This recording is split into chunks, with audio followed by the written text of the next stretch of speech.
My dog Kira is shook because I'm not carrying her. I'm carrying Coffee because Coffee is little and she freezes her little feet easily. So I'm carrying her for the last 5 minutes of our trip. Kira is so bummed I am not holding her. Yes, I didn't carry little baby. Kirulku, tak. O, no chodź. No chodź, chodź Kawcia. No chodź do mnie, kaweczko, no chodź.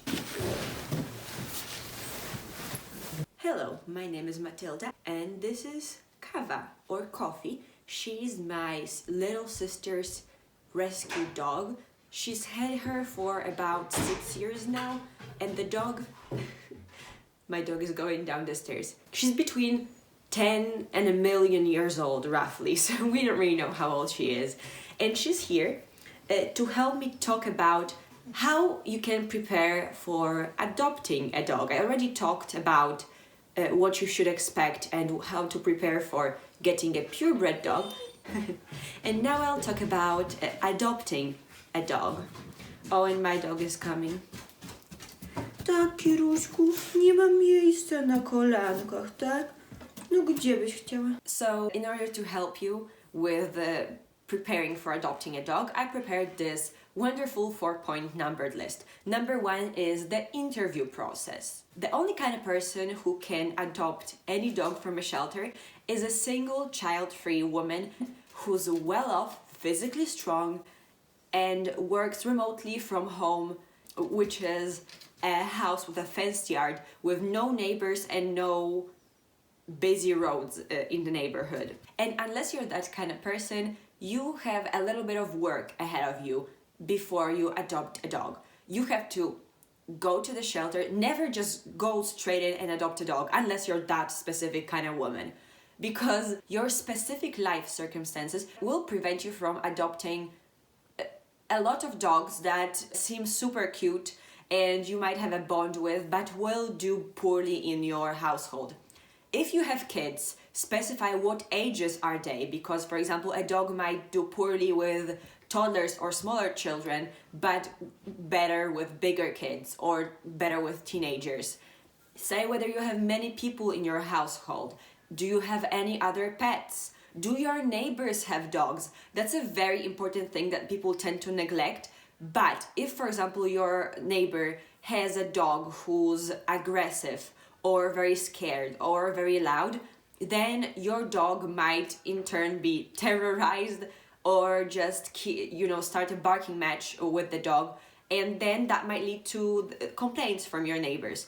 It's very important to consider what kind of dogs live in your closest neighborhood. For example, even if you live in a block of flats and your next door neighbor has a dog that barks through the wall, your dog will, if it's from a pound, from a shelter, will most likely respond, and then they will just wind each other up and continue barking. So as I said, kids, dogs in the neighborhood. Do you have a busy street by your house? A busy street is something to do mainly in terms of the possible danger to the dog. However, there are dogs who are so terrified of cars that they will just be traumatized if they stay at your place. Do you have any farm animals? Do you have horses or cows? All of those things you have to tell to the people at the shelter. You have to tell what kind of lifestyle do you have? What kind of house do you have? Do you intend to keep the dog outside or inside?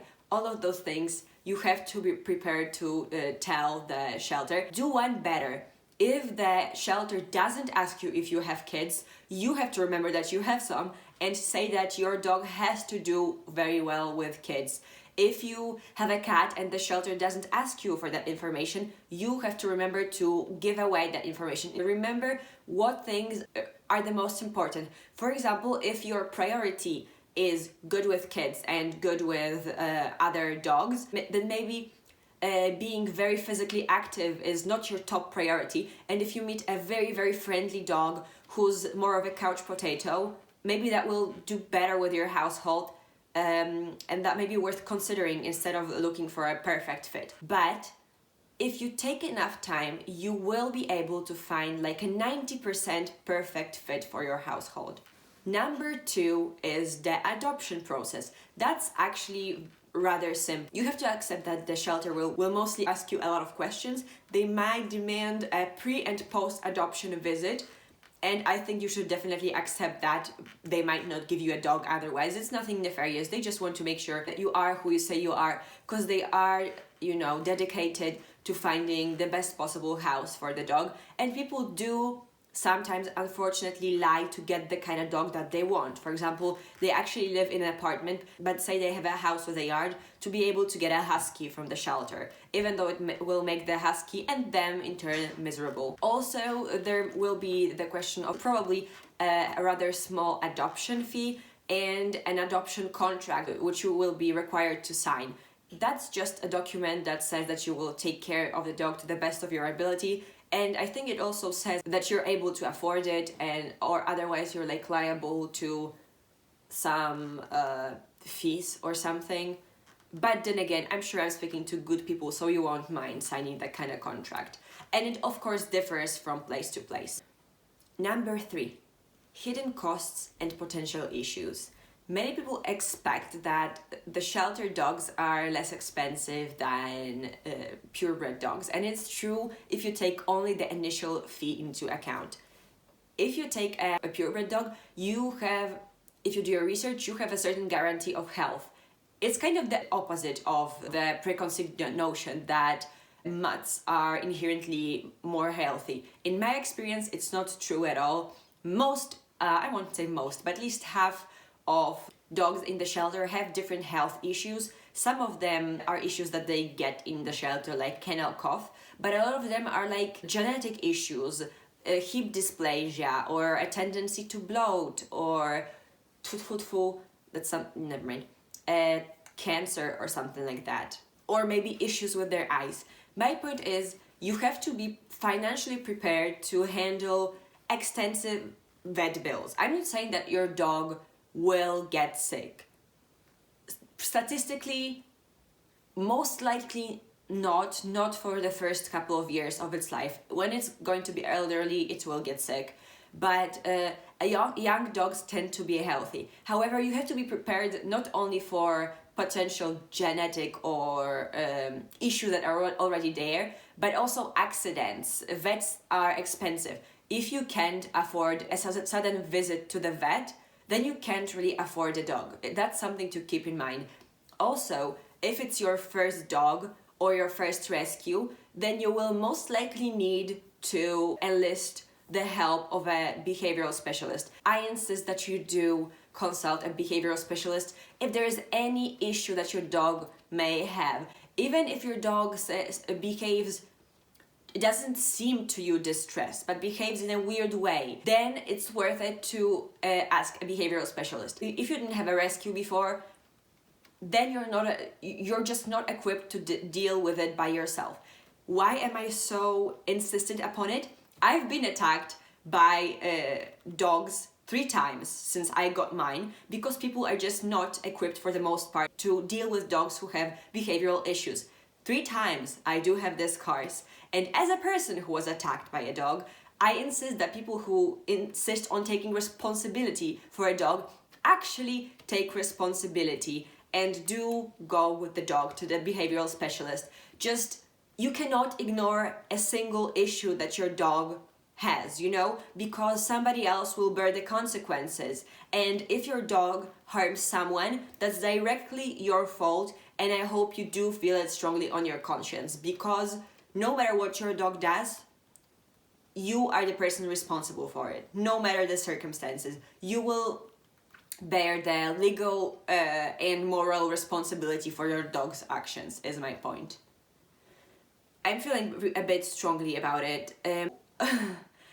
And I do hope that people who get dogs, do their best. But in my experience, most people don't actually get the help that they need. And I'm not saying that all these dogs who don't get the help are aggressive, but if your dog is terrified of cars, just forcing it to get into cars because you're able to is not actually dealing with the issue, and you're re-traumatizing your dog every time. If your dog is scared of children and you're letting your nieces and nephews handle it and it's, terrified, then it might, make the dog bite at some point because you're forcing it into an uncomfortable situation. And number 4, your dog is at your place.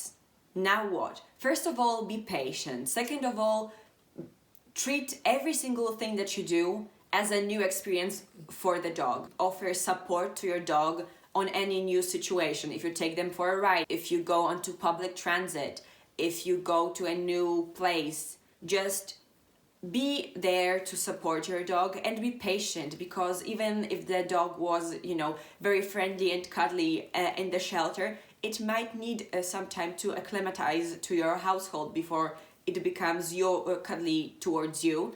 And as I said, to make this process easier on you and your dog, you might want to consult a behavioral specialist who will ease the transition and just make sure that you and your dog develop a proper relationship.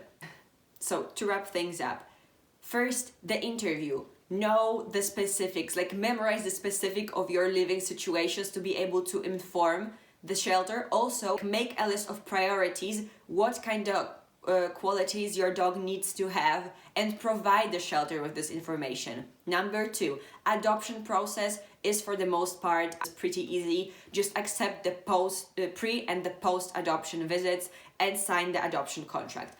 Number 3,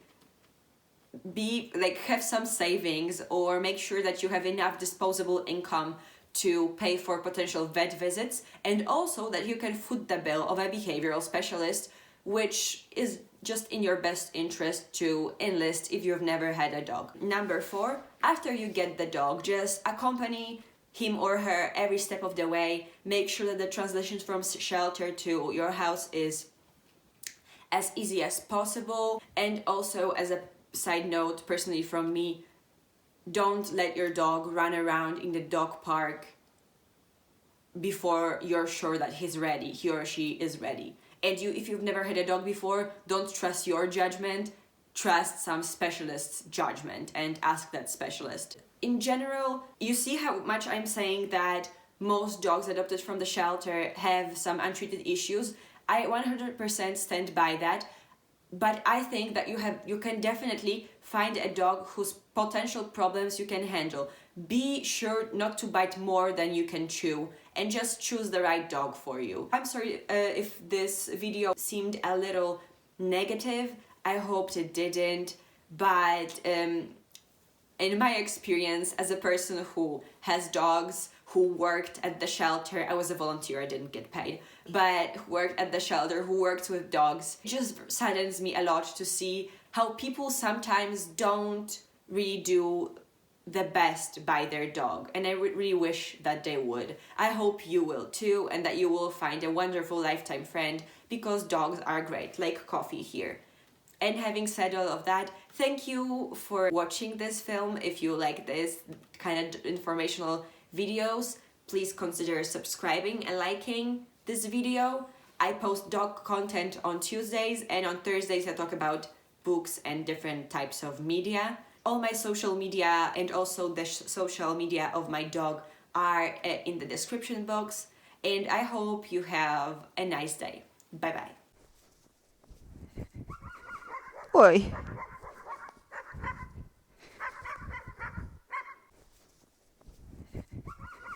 Oi.